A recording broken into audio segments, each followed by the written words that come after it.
She said, "My friends and I are using your Lakehouse this weekend. Don't be weird about it. After trashing my apartment last week." I replied, "Have fun." Then I called the property management and canceled her access code. Their SUV full of coolers was stuck at the gate for hours. I, 29 male, need to get this off my chest because I'm still processing what just went down this past weekend. My ex-roommate Qley, 27, might be the most entitled person I've ever encountered. And that's saying something. Quick backstory. Qley was my roommate for about 8 months. We weren't friends before. She answered my Craigslist ad when my previous roommate moved for work. First few months were fine. Typical roommate stuff. Then she started treating our shared apartment like her personal party venue. Last weekend was the final straw. I was visiting my parents, came back Sunday night to find my apartment absolutely destroyed. I'm talking red wine stains on my couch, cigarette burns on my coffee table, we're a non-smoking building, broken glass everywhere, someone had puked in my bathtub. My bedroom door was kicked in, the lock was broken. Someone had obviously been hooking up in my bed because the sheets were... Yeah. Security footage from the building showed Qley letting in about 15 people Saturday night. When I confronted her, she literally shrugged and said, "Don't be so uptight, it was just a party. I'll Venmo you for the door." I gave her 30 days notice to move out. She called me dramatic, but found a new place within 2 weeks and moved out Wednesday. Didn't clean anything, didn't pay for damages, just bounced. Then Thursday afternoon, I get this text. "Qley, hey, me and my girls are using your Lakehouse this weekend for Jasmine's birthday. We'll be there Friday, Sunday. Don't be weird about it, Kay?" See, here's the thing. My family does have a Lakehouse about 2 hours north.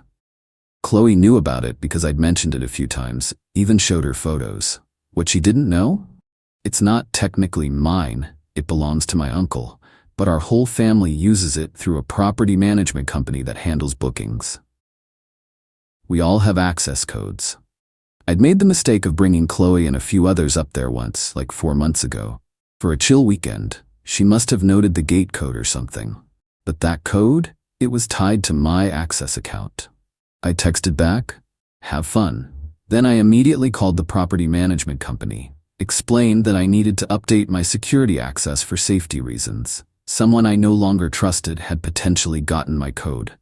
They were super understanding, immediately deactivated my old code and issued me a new one. Also put a note on the account that no guests were authorized under my name this weekend. Friday comes around. I'm at work, living my life, when around 6 p.m. my phone starts blowing up. 17 missed calls from Qley, 8 from an unknown number. Texts flooding in. "Qley, the code isn't working. This isn't funny. We drove 2 hours. Hello? There's no cell service here, you need to call the property people." Unknown number. "Hi, this is Jasmine, Qley's friend. We're stuck at your Lakehouse gate and the code isn't working. Can you send the new one?" I didn't respond to any of them. Put my phone on Do Not Disturb and went to see a movie. Checked my phone around 10 p.m. 52 missed calls between Qley and 3 unknown numbers. The texts had evolved from angry to desperate to absolutely unhinged. But the best part? The property management company has a security camera at the gate. My uncle, who's on the account, forwarded me the footage Saturday morning. It shows Qley's white SUV pulled up to the gate at 5:43 p.m. Friday. They try the code multiple times. One girl gets out and appears to be screaming at the keypad. They sit there for 3 hours. You can see them unloading coolers, trying to figure out what to do.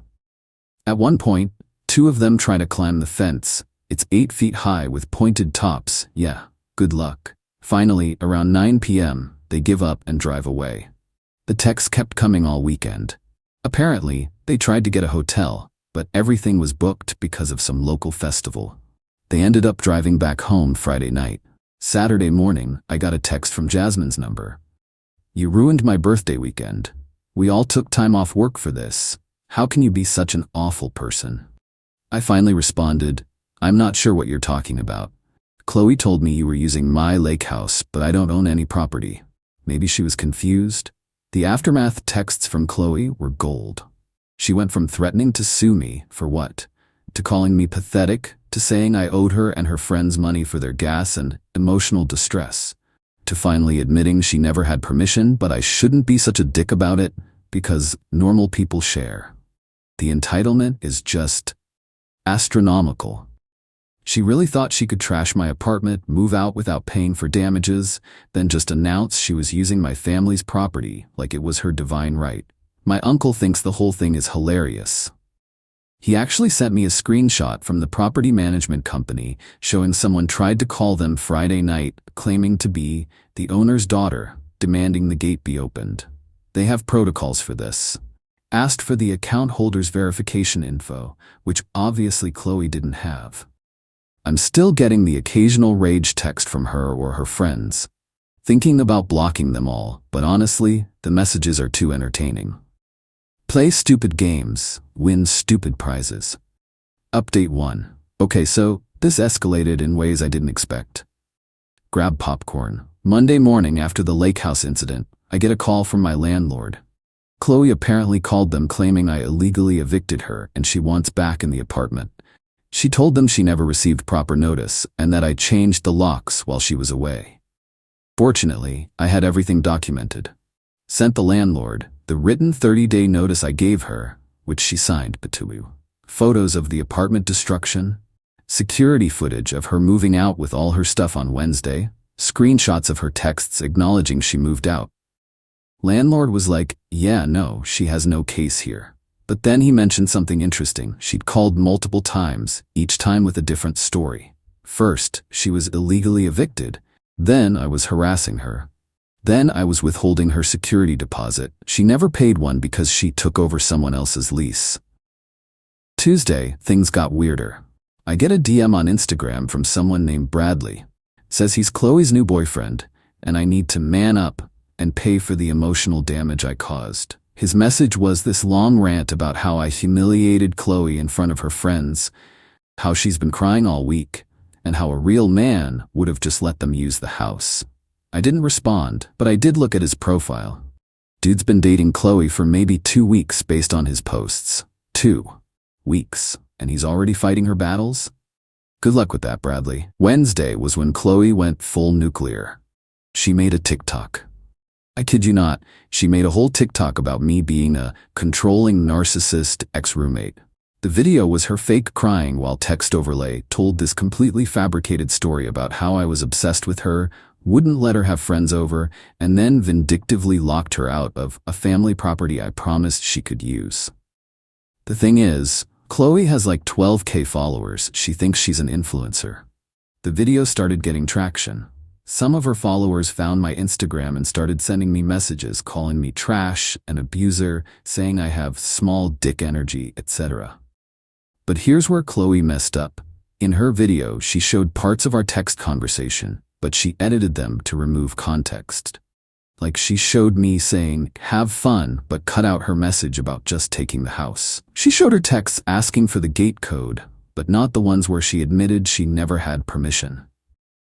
So I did something petty.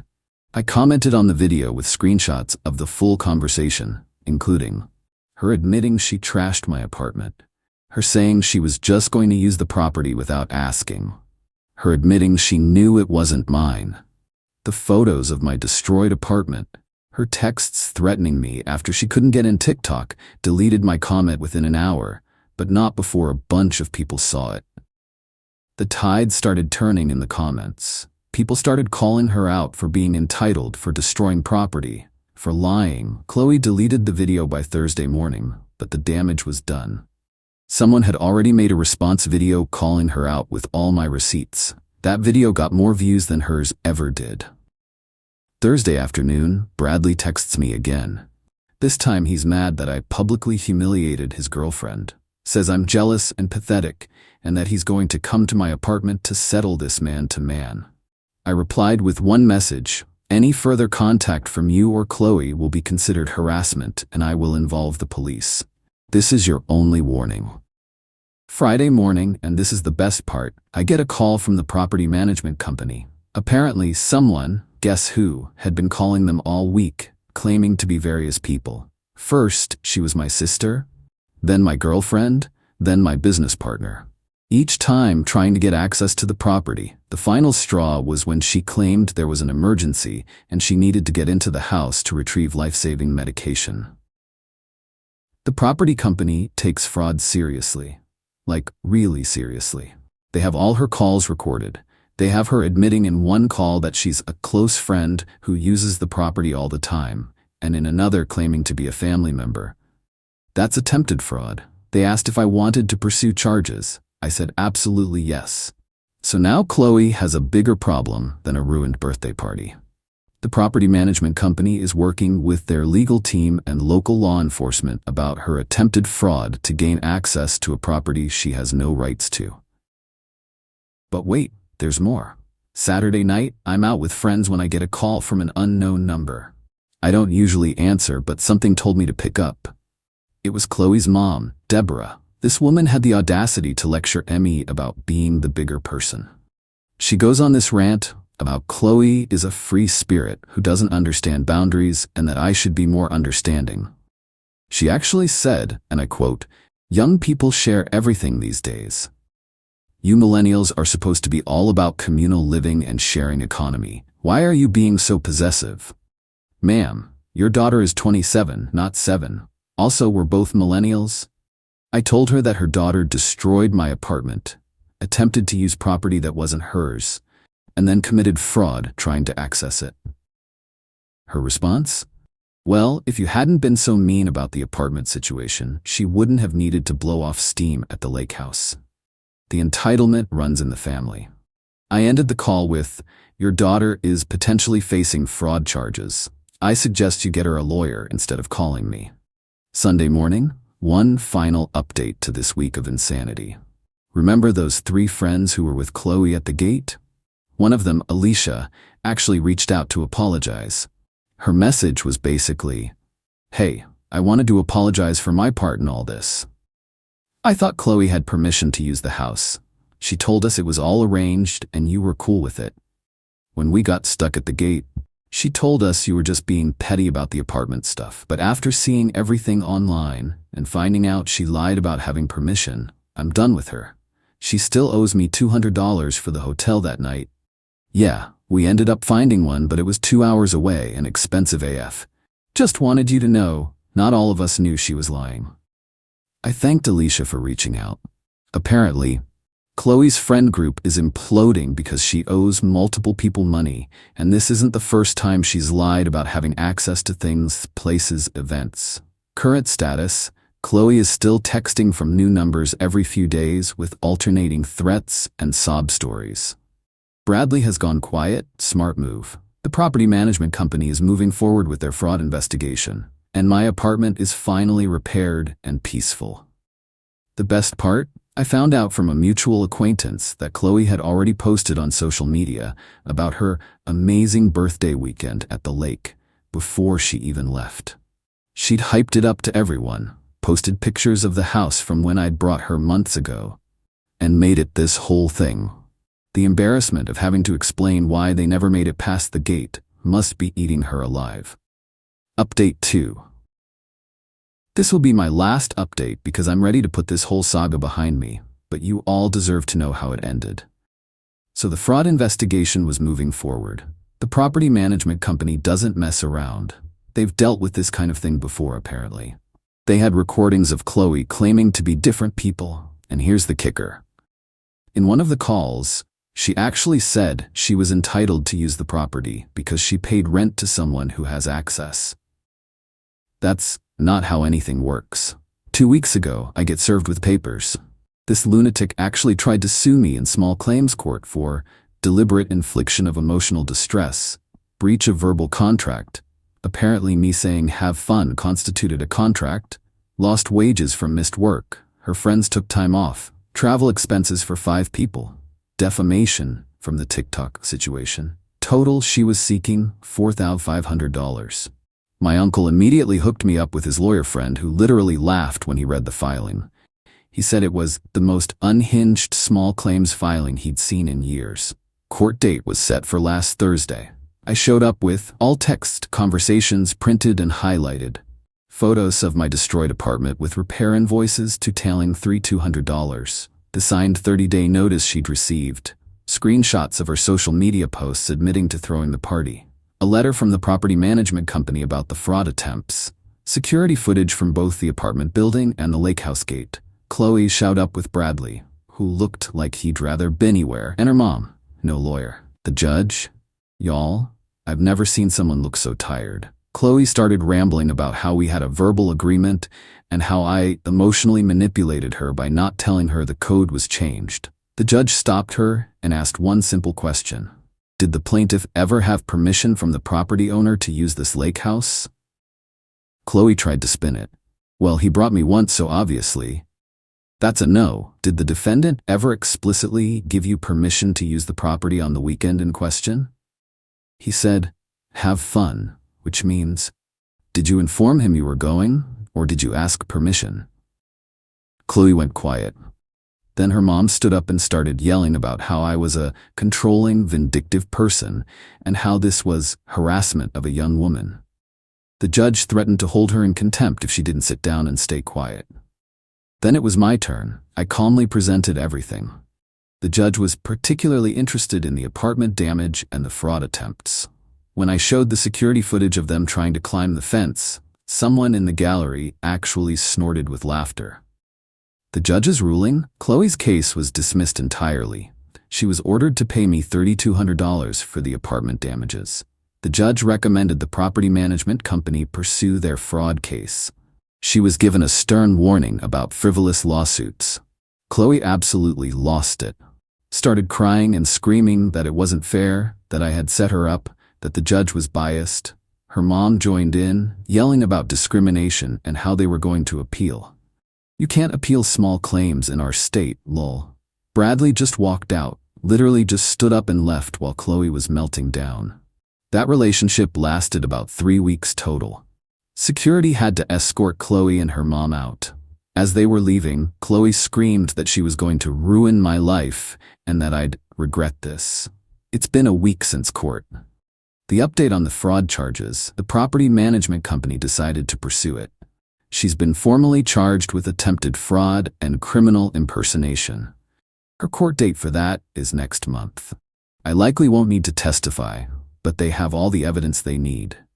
The aftermath. Qley's Instagram is now private, but apparently she's been posting about being victimized by the system. She hasn't paid the $3,200 yet, but I can garnish wages if needed. Found out from Alicia that their entire friend group has cut Qley off. My building added me to their do not allow list for Qley after I showed them the court ruling. Bradley apparently tweeted about dating Crazy, real classy dude. The most satisfying part? Last Friday, a process server showed up at my door. I thought Qley was trying something new. Nope.